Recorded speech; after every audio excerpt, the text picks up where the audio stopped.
죄를 좋아하시는 분들은 없겠죠. 그렇죠? 근데 죄는 여전히 매력적입니다. 그렇지 않습니까? 좋아 보이고 땡깁니다. 나도 모르게 안에서 땡깁니다. 그러니까 내가 나를 보는 거죠. 죄를 딱 봤을 때 허걱. 아니 내가 이런 존재였어?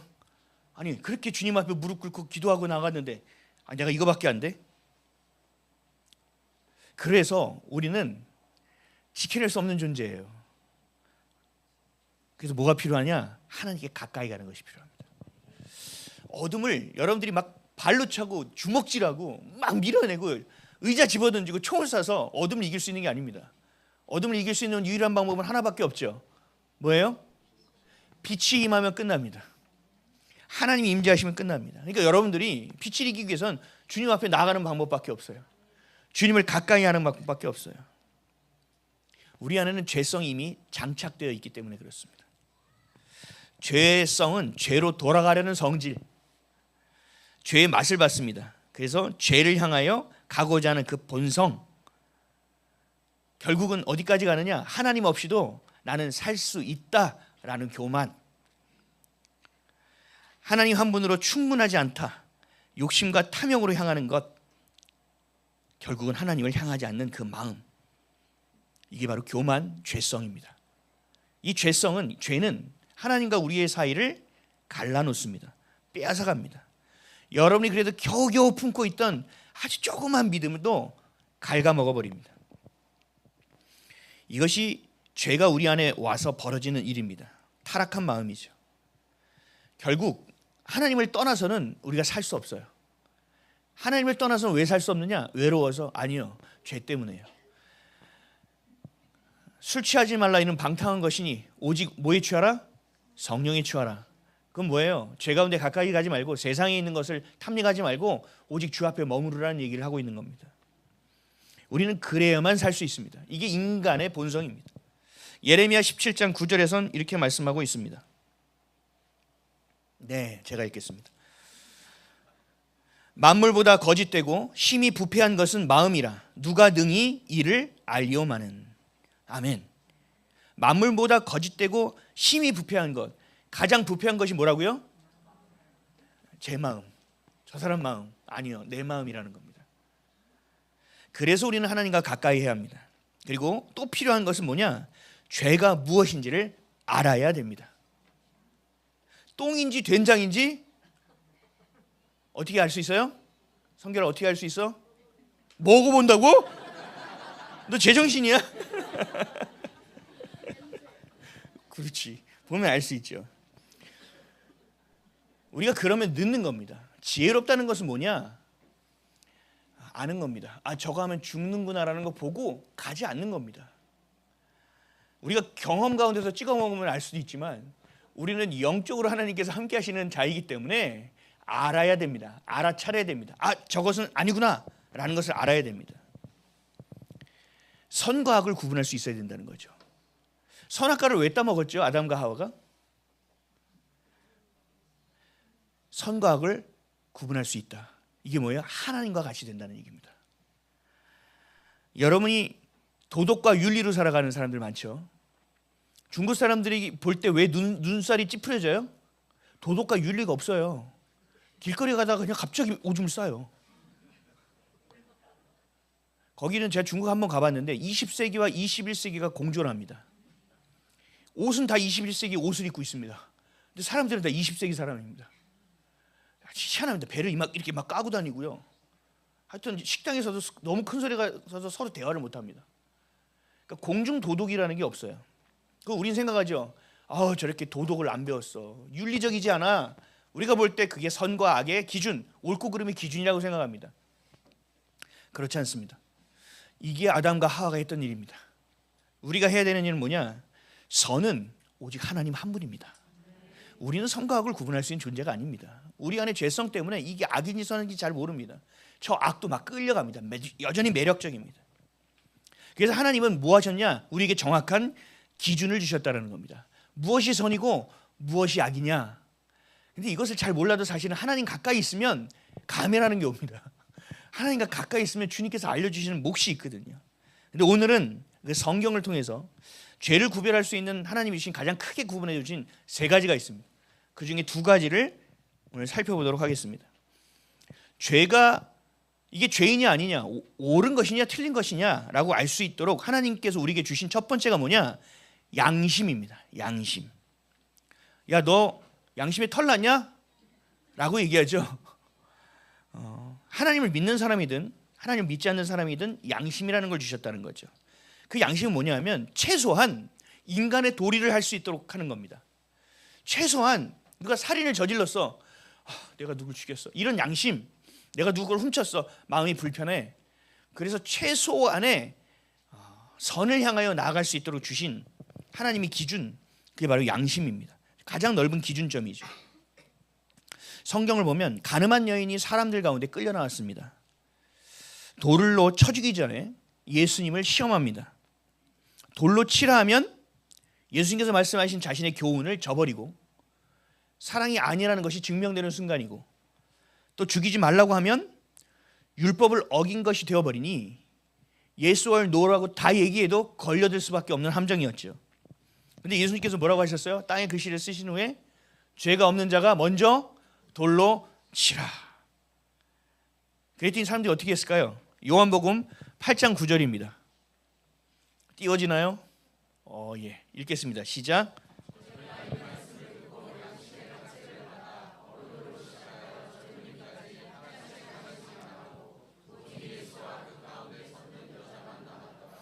아멘. 왜 돌을 못 던졌어요? 양심의 가책을 받았다는 겁니다. 그래서 한 사람씩 자리를 뜨기 시작합니다. 그러니까 하나님께서는 우리가 인간의 모습으로 살 수 있는 가장 최소한의 보루를 만들어준 것이 양심이라는 거죠. 근데 이것으로는 부족합니다. 왜요? 디모데전서 4장 2절입니다. 시작. 자기 양심이 화인 맞아서 외식함으로 거짓말하는 자들이. 아멘. 양심이 화인 맞을 수 있다는 겁니다. 법이 없이도 살 것 같도 있는 사람, 그 양심이 살아있는 사람도 있습니다. 근데 그 양심에 화인을 맞아서 양심의 기능을 잃은 사람도 있다라는 겁니다. 죄에 매이고 죄에 묶여서 어떤 죄를 저지르는지 모르고 있는 사람도 있다는 겁니다. 회사에서 5억을 삥땅 쳤습니다.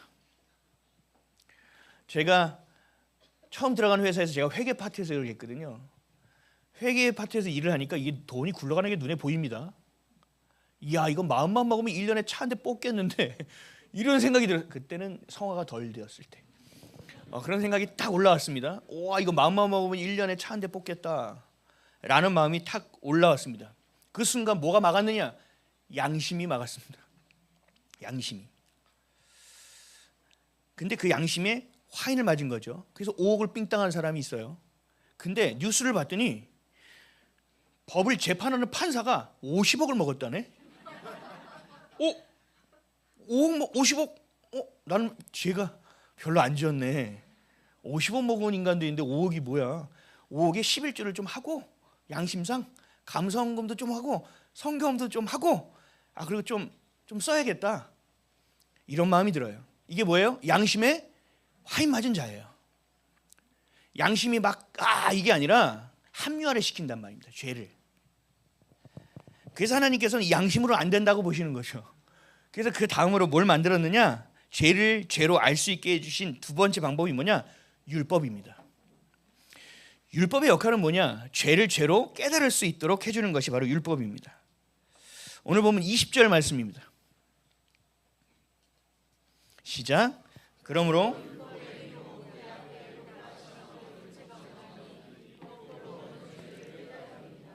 아멘. 율법으로 뭘 한다고요?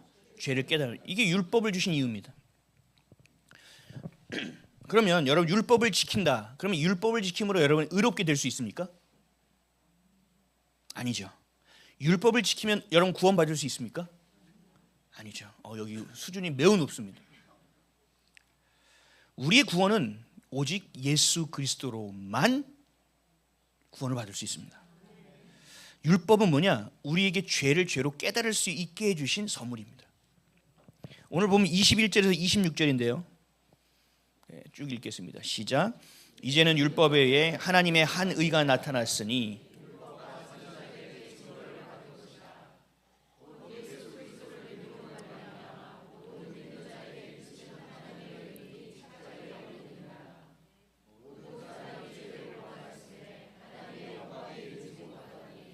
그리스도 예수 안에 있는 구속으로 말미암아 하나님의 은혜로 값없이 의롭다 하심을 얻은 자 되었느니라. 이 예수를 하나님이 그의 피로 인하여 믿음으로 말미암아 형제물로 주셨습니다. 이는 하나님께서 길이 참으시는 중에 전에 지은 죄를 간과하심으로 자기의 의로우심을 나타내려 하심이니 곧 이때에 자기의 의로우심을 나타내사 자기도 의로우시며 또한 예수 믿는 자를 의롭다 하려 하심이. 아멘. 여러분, 믿음이라는 것은 뭘까요? 믿음이라는 것은 예수 그리스도를 향한 여러분들의 마음입니다. 믿음은 우리가 예수 그리스도를 향한 우리의 마음의 깊이이고, 우리의 마음의 무게이고, 우리의 마음의 자세이고, 우리 마음의 태도입니다. 이게 믿음이라고 얘기하는 겁니다. 그러면 여러분들이 이 믿음을 갖는다고 여러분들이 죄를 짓지 않게 될까요? 여러분, 예수 그리스도를 믿으시죠? 여기 죄 안 지으신 분. 근데 왜 대답 안 하시지? 우리는 다시 죄를 짓습니다. 근데 죄를 지으려고 짓는 것이 아닙니다. 그게 안타깝고 힘든 일이죠. 그래서 하나님께 다시 용서를 구합니다. 어린아이 같죠? 아들이 그래요. 아빠 이거 이렇게 해주세요. 했어요. 그리고 거스름돌을 가져와야 되는데 심부름했는데 안 가져와. 딱 보이는데. 그래서 처음에 모른 척 했어요. 그래서 다음에 또 심부름을 시켰죠. 그 다음엔 좀 더 크게 삥땅을 하네. 그래서 얘기하는 거예요. 너 아빠한테 잘못한 거 없어? 없는데요? 너 일로 와봐. 진실의 방으로. 다시 얘기해봐. 그랬더니 실은요 아빠, 제가 그렇게 하려고 한 게 아니고요. 죄송해요 라고 얘기하죠. 그 죄송함이 세 번째 삥땅을 위한 죄송함일까요? 복선을 까는 걸까요? 아빠의 긴장과 경계를 늦추는 걸까요? 아니면 진짜 죄송한 걸까요? 진짜 죄송할 거예요. 그래서 하나님께서 말씀하셨어요. 어린아이와 같이 해야만 하나님 나라에 들어올 수 있다. 우리의 아버지이기 때문에 자녀가 용서를 구하는 겁니다. 우리도 죄를 짓죠. 그래서 우리 하나님 아버지에게 우리의 죄를 고백하죠. 그럼 하나님 어떻게 하세요? 진실의 방으로 와. 이렇게 하시나요? 용서해 주시죠. 그리고 우리에게 다시 기회를 주십니다. 그러나 죄의 대가는 치르게 하세요. 그래야 다음에 그 죄를 향하여 가지 않는 또 하나의 걸림돌들이 생길 수 있으니까요. 왜 우리는 하나님 아버지께 죄를 고백하고 자녀된 자녀들은 아버지 어머니에게 죄를 고백하는가? 수용해 주신 사랑을 믿기 때문에 그렇습니다. 나를 용납해 주시고 나에게 다시 기회를 주실 것임을 믿기 때문에 그렇습니다. 우리도 하나님께 이용해 먹지 않습니다. 어떤 사람 이용해 먹는 사람도 있습니다. 어차피 죽기 전에 회개하면 된대. 죽기 전에 예수를 그리스도를 믿으면 부끄러운 구원에도 받는데, 그러니까 마음대로 살자. 젊어서 노세 흥청망청. 하나님께 이용해 먹는 사람도 있습니다. 그럼 하나님은 뭘 보신다고 그랬죠? 마음의 중심을 보십니다. 하나님 그거를 예쁘게 보실까요? 진실의 방으로 해서 들어가다가 끝날 수 있습니다. 그러면 주님의 나라 갈 수 없죠. 우리의 믿음이 그런 거예요. 하나님을 향하여 회개할 때 용서해 주시긴 하지만 우리 안에 굉장한 괴로움이 있는 겁니다. 굉장한 마음의 어려움이 있습니다. 우리 믿음도 동일하다는 거예요. 여러분, 믿음으로 인해 구원받는 건데 믿음으로 구원받는 것도 아닙니다. 좀 어려워집니다. 어렵습니다. 왜 그러냐면 믿음을 내 수고와 내 노력으로 만들어진 거라고 내가 믿기 때문에 그 믿음으로 예수를 믿어 구원받았다고 생각하는 것 자체가 내 의가 이미 들어가 있다는 겁니다. 온전한 예수 그리스도의 그 보혈의 피에 의지하는 것이 아니라 내 수고와 내 노력에 자기의 의가 스며 있다는 겁니다. 이건 안 되는 거예요. 오늘 보면 27절에서 31절도 한번 읽어보겠습니다. 시작.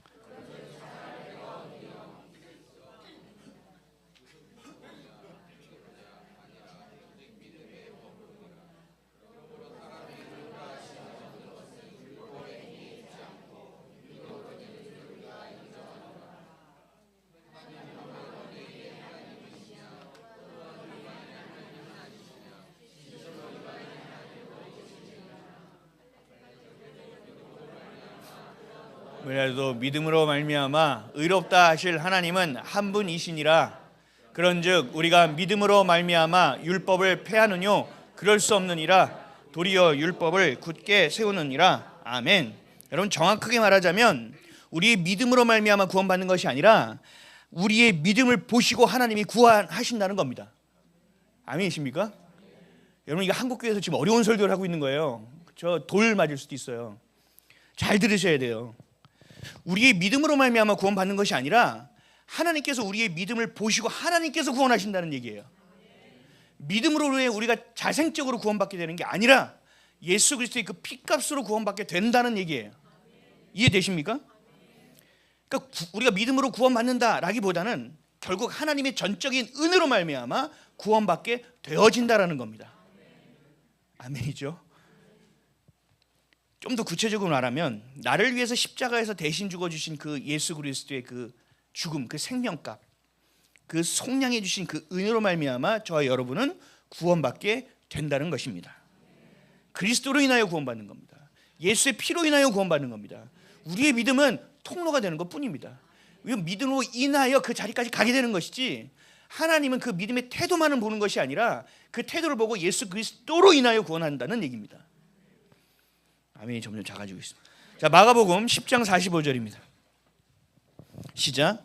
인자에 온 것은 섬김을 받으려 함이 아니라 도리어 섬기려 하고 자기 목숨을 많은 사람의 대속물로 주려 함이니.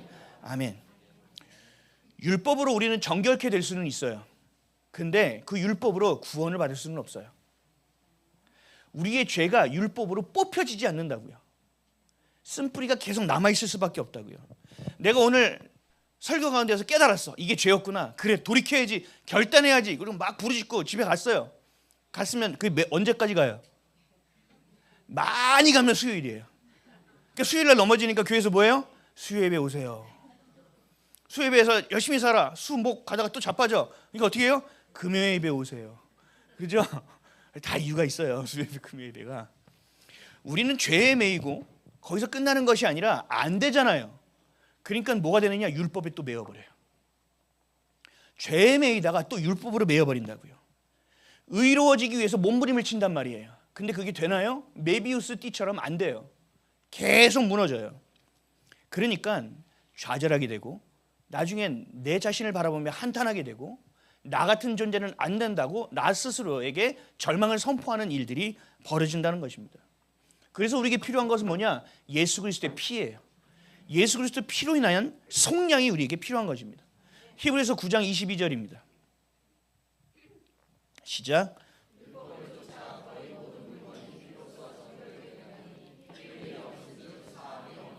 아멘. 율법으로 정결케 되는 것이 아니에요. 정결케 되는 과정 가운데 갈 수는 있죠. 그러나 피 흘림이 있어야만 사함을 받게 되는 것입니다. 피 흘림. 하나님의 아들 예수 그리스도가 이 땅에 오신 가장 중요한 이유가 바로 이겁니다. 여러분, 기적을 베푸고 막 추앙을 받고 막 이게 아니라 우리의 죄의 대가를 대신 치러 주시기에 오신 겁니다. 그래서 뭐예요? 화목 제물로 오셨다는 얘기입니다. 우리의 믿음은 통로입니다. 우리의 구원은 예수 그리스도의 피값에 있습니다. 그래서 사도 바울도 자신의 믿음을 자랑하지 않았습니다. 사도 바울은 뭘 자랑했어요? 예수 그리스도를 자랑했습니다. 갈라디아서 6장 14절입니다. 시작. 그러나 내게는 우리 주 예수 그리스도의 십자가 외에 결코 자랑할 것이 없으니 그리스도로 말미암아 세상이 나를 대하여 십자가에 못 박히고 내가 또한 세상을 대하여 그러하니. 아멘. 자신이 뭘 자랑하고 있어요? 십자가 외에는 자랑할 것이 없다라고 얘기하는 겁니다. 믿음을 자랑하지 않았습니다. 여러분에게 주신 구원의 선물은 예수 그리스도 그 자체입니다. 모든 것을 내어주신 그 사랑입니다. 그 피값입니다. 율법은 죄를 인지하기 위한 도구일 뿐이지 우리에게 믿음과 구원을 주는 것이 아닙니다. 피 흘림으로 구원받게 되는 겁니다. 믿음을 통해 예수 그리스도로 인하여 예수 그리스도로 말미암아 구원을 받게 되는 것입니다. 또 행위가 아닙니다. 그러나 그 믿음은 행위로 드러나게 되어 있습니다. 예수 그리스도를 닮아가는 것이죠. 모든 것이 예수로 시작하여 예수로 끝나야 됩니다. 모든 것이 하나님의 은혜입니다. 모든 것이 십자가의 은혜입니다. 여러분, 이게 기독교예요. 이게 기독교예요. 이것을 아는 자들이 종교 통합을 외친다? 야, 이거는 미쳐도 단단히 미친 거죠. 예수 그리스도 외에는 주님께 올 수 없다라고 분명히 말씀하시고 예수 그리스도의 피 흘림이 없이는 그 누구도 사함 받을 수 없다라고 말씀하고 계시는데 종교 통합을 따라간다. 복음주의도 마찬가지입니다. 여러분 복음주의 다 좋은 거 아닙니다. 복음주의라는 건 뭐냐면 복음을 좀 더 효율적으로 효과적으로 전하자는 겁니다. 그러니까 복음을 전하는 선교 대회 선교사들 나가서 좀 효율적으로 효과적으로 전하기 위해서 카톨릭하고 손도 좀 잡고 거기에 있는 추장이 이방신을 믿는데 그 추장하고도 같이 하고 그 제사 드리는 데 가서 앉아 있고 그 재물 같이 나눠 먹고 그렇게 하라는 겁니다. 예수 그리스도 없이요. 이게 맞는 일인가요? 아니요. 복음을 효과적으로 효율적으로 전한다고요? 아니요. 성경 그런 얘기 없습니다. 누가 복음을 효율적으로 전하라고 했습니까? 누가 복음을 효율적으로 효과적으로 전하라고 했습니까? 그런 말씀 없습니다. 네가 그곳에 가서 미랄이 되라고 말씀하셨지 미랄이 되는 게 여러분 효율적이고 효과적이라고 생각하십니까? 아니요. 그럼 선교사들이 와서 그 땅에 피를 흘려 죽어서 그곳에 미랄이 되어주는 것 여러분 이게 효율적이고 효과적인 일입니까? 무식한 일이죠. 그래서 뭐라고 말씀하느냐 세상 사람들이 고린도전서 1장 18절입니다. 시작. 십자가의 도가 멸망하는 자들에게는 미련한 것이요 구원을 얻는 우리에게는 하나님의 능력이라. 아멘. 여러분 복음은 효율적으로 전하는 것이 아닙니다. 복음은 효과적으로 일하는 것이 아닙니다. 교회도 마찬가지예요. 조직을 만들고 시스템을 만들고 이건 뭐예요? 효과적으로 효율적으로 하려는 것이에요. 아니요. 교회는 그렇게 되는 것이 아닙니다. 교회는 영혼을 살리는 것입니다. 교회는 복음을 전하는 것입니다. 교회는 말씀을 가르치는 것입니다. 죄를 지었으면 책망하고 훈계하고 쓰러지고 자빠져는 손을 짚고 일으켜줘야 되고 함께 서로가 엮여져 가서 함께 영적인 싸움을 싸워내는 것이 바로 교회입니다. 그게 바로 복음이고 그것이 바로 기독교입니다. 근데 왜 효과적으로 왜 효율적으로 복음을 전하려고 하냐고요. 굳이 예수를 그리스도로 믿지 않는 자들과 왜 손을 잡고 있냔 말입니다. 그 미련함을 지혜 이름으로 바꿔주기 위해서 이것도 포장하고 저것도 포장하고 효율적으로 하고 효과적으로 하고 아니요. 여러분 복음은 날 것이에요. 날 것. 복음은요 살아 역사합니다. 역동적입니다. 그대로 해야 돼요. 꾸미지 말아야 돼요. 덧붙이지 말아야 돼요. 그냥 얘기하면 돼요. 복음을 전할 때 여러분들의 말로 사람들이 전도되는 게 아니에요.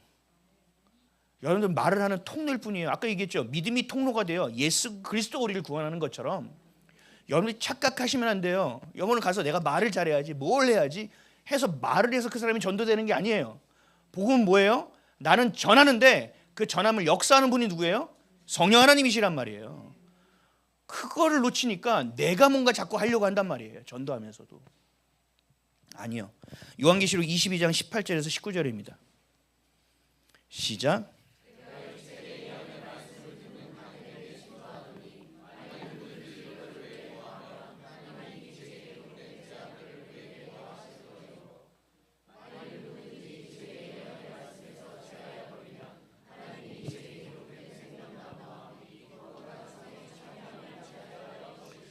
아멘. 더하지도 말고 빼지도 말래요. 그냥 그대로 가져가래요. 이게 날 것이라고요. 복음은 그 자체에 힘이 있습니다. 그렇죠? 하나님의 말씀은 운동력이 있어 좌우의 날선 어떤 것보다 예리하여 영과 간주가 골수를 찔러 쪼개기까지 하나님 말씀이란 말이에요. 그 생각과 마음을 감찰하신단 말이에요. 근데 왜 거기다 우리가 뭘 붙여요 자꾸? 여러분 걸 섞으면 잘 될 거라고 생각하세요? 아니요. 천만에요. 여러분 안에서 선한 것이 나올 리가 없어요. 제 안에서도 마찬가지예요. 우리는 안 된다니까요. 우리는 할 수 있는 존재가 아니에요. 근데 왜 소망이 있느냐? 이렇게 별거 다닌 인생을 진짜 악한 존재를 예수님께서 우리를 위하여 십자가에서 죽으신 그 생명값으로 우리의 죄의 대가를 치러주셨기 때문이에요. 그러니까 저와 여러분이 얼마나 대단하냔 말이에요. 네, 대단해요. 스스로를 자꾸 비하하지 마세요. 아, 나는 학교를 이거밖에 못 나왔고 내가 연봉은 이거밖에 안 되고 그 세상을 언제 버리려고 합니까? 출애굽하셔야죠. 왜 자꾸 그 세상을 자꾸 보고 있어요? 오늘 하나님께서 나와 여러분에게 하실 일이 있다고 말씀하시는데 자꾸 한탄하고 있어요. 저는 제가 못할 것 같은데요. 모세처럼 모세도 그런 얘기하니까 그거 기록 안 했으면 참 좋았을 걸. 저는 입이 둔한 자이오니 이걸 엄청 써먹어. 저는 몸이 둔한 자이오니 저는 영이 둔한 자이오니 저는 입술이 둔한 자이오니 저는 돈이 없는 자이오니. 아니요. 물질 없으면 몸으로 때워요. 몸으로 안 되죠? 기도하세요. 하나님이 내게 주신 것이 한 가지라도 있다니까요. 근데 왜 자꾸 다른 사람이 하는 걸 보고 하냐고요. 다른 사람 헌금 저렇게 많이 했다고? 나도 돈을 벌어서 헌금해야지. 아니요. 본인에게 하나님이 주신 일을 하는 말이에요. 왜 자꾸 비교합니까? 하나님을 믿는 자들은 그래서 자존감이 있는 거예요. 자존감 뿜뿜. 여러분, 우리는 자신감으로 살아가는 존재 아니에요. 그거는 인본주의, 그 세속주의예요. 자기를 믿고 살아가는 거 아닙니까? 우린 자존감이에요. 하나님이 저와 여러분을 어떻게 대하시냐는 거예요. 저와 여러분 가운데 하나님이 우리를 어떻게 존중하고 계시냐고요. 하나님 우리를 얼마나 소중하게 생각하고 계시냐고요. 그거 가지고 나가는 거라니까요. 아멘이시죠? 그러니까 거칠 게 없는 거예요. 그러니까 두렵지 않은 거예요. 전 지난주에 얘기했죠. 다리는 떨리는데요. 여기는 안 두렵다니까요.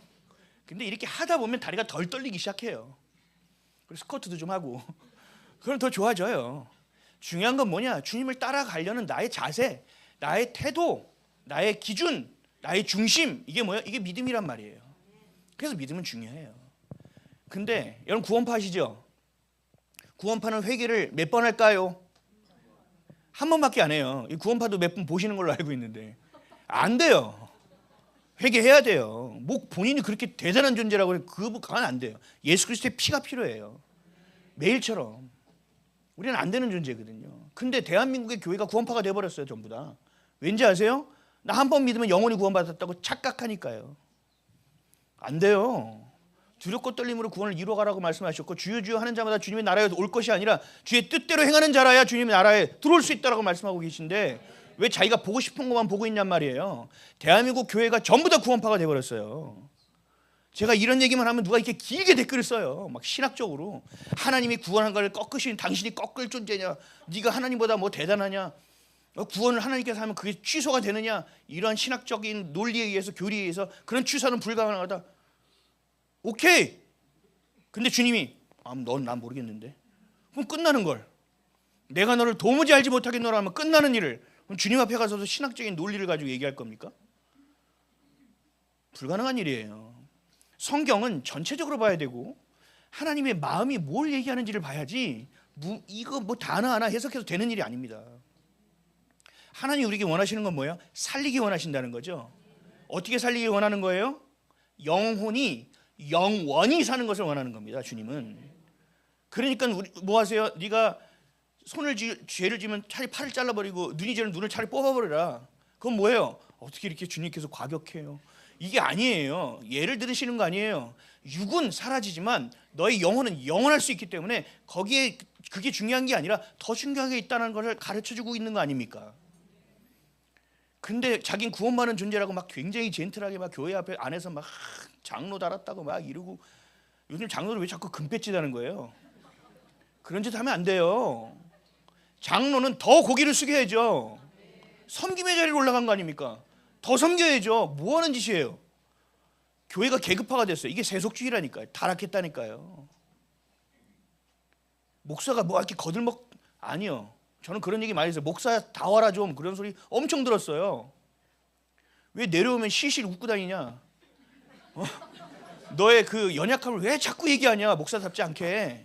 목사다운 게 뭔데요? 우리 안에 있는 교만과 우리 안에 있는 교조주의와 여러분 이성주의를 다 무너뜨려야 돼요. 오직 예수 그리스도밖에 없다니까요. 우리가 뭐가 그렇게 잘난 존재입니까? 주님이 우리를 불쌍히 여겨서 살리시고 택하여 불렀잖아요. 그러면 거기에 목을 매야죠. 우리의 시선을 거기다 둬야죠. 근데 자꾸 아유 뭐 생활비 하다가 모자랐어 마이너스야 또 마이너스네 또 마이너스네.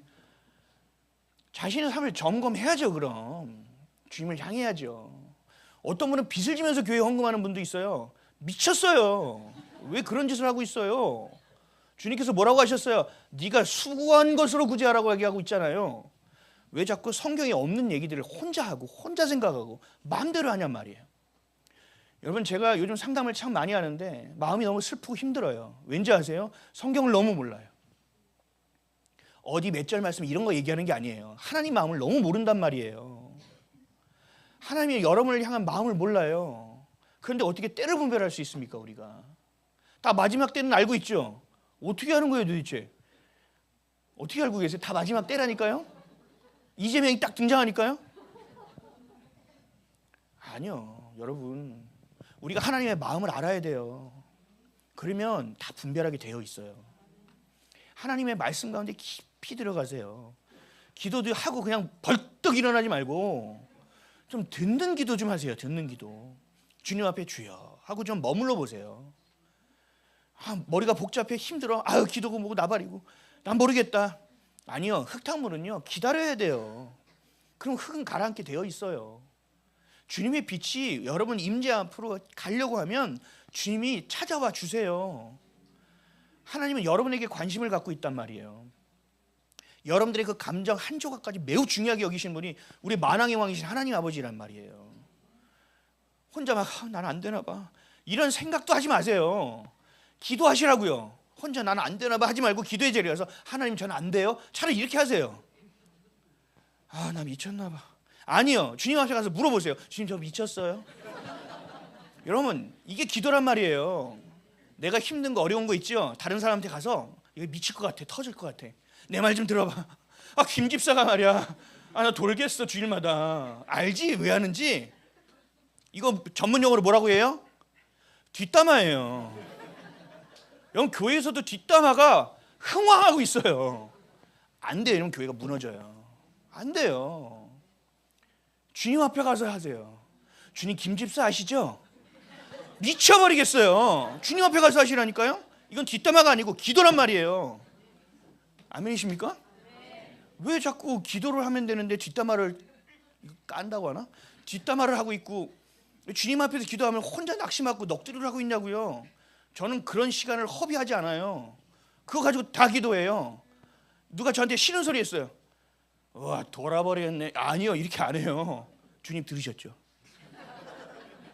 들으셨죠? 우와 주님. 저는 참을 수 있겠는데 주님은 못 참지 않으세요? 주님의 자녀가 이렇게 당하고 있는데 아니 제가 이렇게 존귀한 자녀인데 저런 소리를 제가 들어야 되겠습니까? 주님 일하여 주시옵소서. 아멘이시죠? 묻는 분들 이렇게 기도 안 하는 거예요. 여러분 주님과 친밀해져야 된다니까요. 주님 우리 아버지시라니까요. 어린아이같이 주님 앞에 나아가시라니까요. 나라가 망하게 생겼습니다. 주님 어떡합니까? 이재명이 좀 어떻게 좀. 여러분 이런 기도 하지 마세요. 하나님께 회개하며 나아가자니까요. 여러분 그런 사람이 선다는 것 자체가 매우 상식적이지 않아요. 그건 뭐예요? 하나님께서 이스라엘 백성에게 느부갓네살을 붙여서 망하게 한 것처럼 회초리를 쓰고 있잖아요. 그럼 하나님의 의도가 뭐죠? 하나님 어떻게 해야 되지를 물어봤는데 회초리 때문에 아파요. 회초리가 너무 세요. 회초리가 딱딱해요. 무슨 소리 하고 있는 거예요? 회초리가 빨간색이라 더 무서워요. 아니요. 이게 바보 같은 기도란 말이죠. 하나님은 왜 회초리를 드셨을까?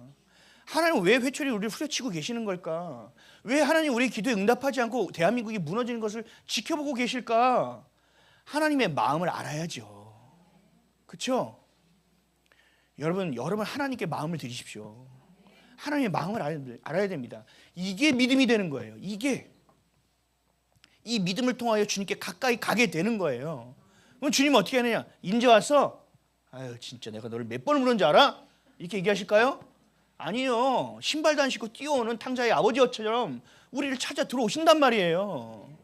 신발을 신기고 가락지를 빼주고 껴안고 옷을 갈아입히고 소를 잡아주신다니까요. 다시 아들의 자리로 복원시켜준단 말입니다. 우리 사랑하는 성도 여러분 제발 스스로를 판단하는 것 좀 하지 마세요. 제발 하나님이 원하시는 기도를 하세요. 세상 사람들하고 똑같이 살지 마세요. 우리 교회도요, 이 교회도요, 세상처럼 똑같이 했으면 안 돼요. 안 됐을 거예요. 10년 동안 되든지 안 되든지 뭐 하든지 말든지 그냥 줄곧 주님이 원하시는 길만 간 거예요. 그냥 주님이 원하고 기뻐하시는 일만 한 거예요. 주님이 싫어하는 짓은 안 하려고 애쓴 거예요. 그거 하나밖에 없어요. 이게 뭐 특별한 게 뭐가 있습니까? 지금 소문났어요. 빚어봐가지고 그래서 안 와요. 주차 민원이 있어서 많다. 너무 꽉 찼다. 사람이 너무 많아서 힘들다. 이게 댓글로 막 퍼져가지고 안 와요. 그런 분들은 안 오시는 게 좋아요. 제발. 그 정도의 마음도 없이 어디 예배를 옵니까? 그 정도의 갈급함 없이 어떻게 주님을 향합니까? 저는 몇 명 온지도 몰랐어요. 저는 관심도 없어요. 근데 중요한 건 뭐냐면 성도들이 의자를 20개 사달래요. 왜요? 앉을 데가 없대요. 그래요? 왜 앉을 데가 없을까요? 목사님 안 보이셔도 모르는데요. 사람이 여기까지 앉아요. 그래요? 그럼 20개 사세요. 나중에 또 10개를 사달래요. 왜요? 10개만 좀 더 있어야 될 것 같아요. 밥 먹을 때 앉을 자리가 없대요. 그래요? 알았어요. 또 나중에 20개가 더 필요하대요. 왜요? 저쪽까지 앉는데요. 의자가 좀 이분들이 잘못했습니까? 아니죠. 교회를 운영하고 싶고 어떻게든 해주려고 그러죠. 근데 저는 사실은 속으로는 반대했어요.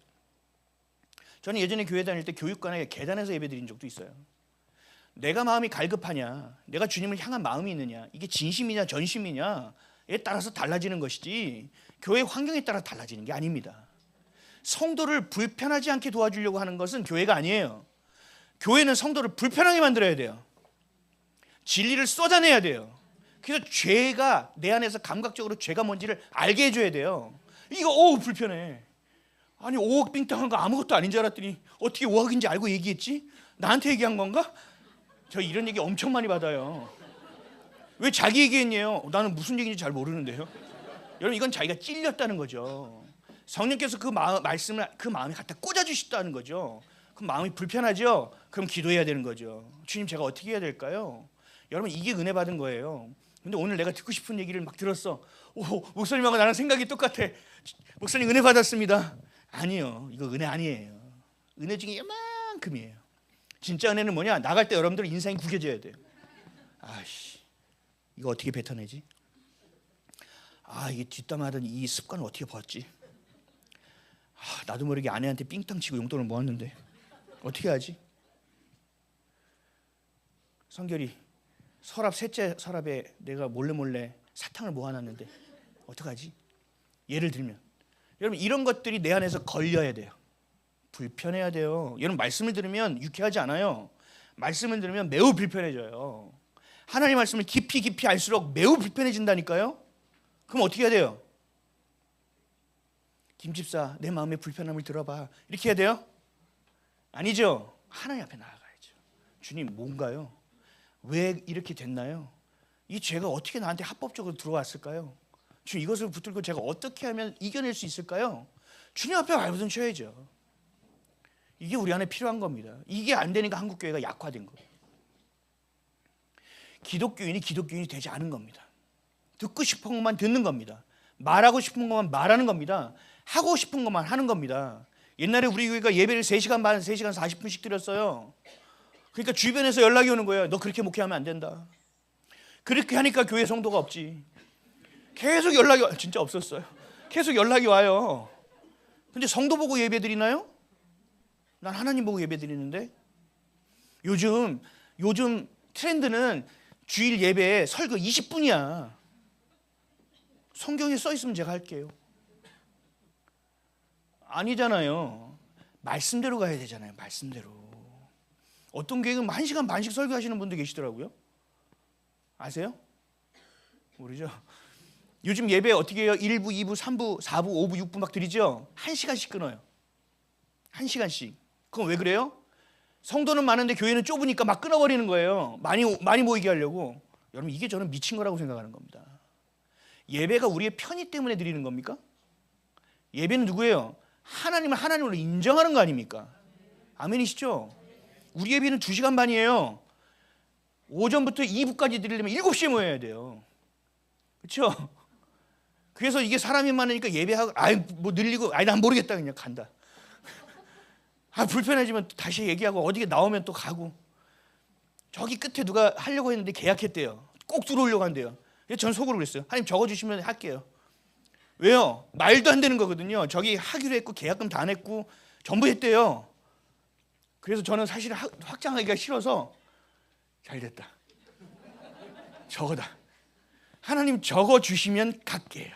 그게 제 기도예요. 여러분 그래야 확신이 있는 거예요. 쉬운 길로 가지 마세요. 예수를 믿는다는 걸 쉽게 생각하면 안 돼요. 예수를 믿는 건 매우 어려운 일이에요. 그러나 옳은 거예요. 바른 거예요. 복음을 효과적으로 효율적으로 전하려고 하니까 WCC, WNCK, 로잔대회 같은 게 얽히는 거예요. 복음으로만 가면 상관이 없어요. 예수 그리스도 한 분으로 충분하지 않습니까? 왜 누구의 손을 왜 잡습니까? 예수 그리스도 한 분이면 됩니다. 아멘이시죠? 건강염려증 있는 분 계시죠? 중국산은 절대 안 먹어. 원래 중국산은 사면 안 됩니다, 여러분. 근데 사면 다 중국이야. 이게 문제예요. 이만큼 온 거예요. 어려워요. 쉽지 않아요. 여러분 쉽지 않은 길로 가세요. 좁은 길로 가세요. 자꾸. 저는 하나님께 응답 받으려고 기도하다가 그때가 왔잖아요. 그러면 에라 모르겠다가 아니에요. 세상 사람이 에라 모르겠다 하거든요. 저는 좁은 길인데 무조건 그냥 좁은 길로 갑니다. 그래서 제 친구들이 그랬어요. 너는 인생이 왜 이렇게 안 풀리냐? 너는 예수 믿는 애가 왜 이렇게 인생이 맨날 꼬이냐? 너는 맨날 가는 데마다 그렇게 다시 시작하는 데만 가냐? 회사를 가도 다시 시작하는데, 군대를 가도 미군 부대로 이사 가서 다시 시작하는데, 맨날 집 나르고 청소하고 맨날 이런 데만 가는 거예요. 교회를 갔는데도 교회가 그날 또 이사 간대. 다시 시작. 회사를 갔더니 파트를 다시 정리해서 그 파트 다시 시작한대. 너는 왜 맨날 시작하는 데만 있지? 그랬더니 나중에 알게 된 거예요. 아, 개척을 시키려고 하셨구나. 저는 나중에 성도들이 많아지면요, 저는 나갈 거예요, 교회를. 이런 얘기 하지 말라 그랬는데. 분립 개척을 해야죠. 그리고 저는 개척을 한번 해봤잖아요. 해본 사람이 해야죠. 저는 그게 맞다고 생각합니다. 우리 사랑하는 성도 여러분, 예수를 믿는다는 거는요, 쉬운 일이 아니에요. 그 말씀이 내 안에 들어와서 빛이 비춰진다는 거는요, 유쾌한 일도 아니에요. 내가 얼마나 못났는지, 내가 얼마나 부족한지, 내가 얼마나 연약한 자인지가 드러나거든요. 근데 여러분, 여기서부터 시작이에요. 여기서부터. 그래야 여러분이 힘이 빠져요. 그래야 주님을 의지할 수 있다니까요.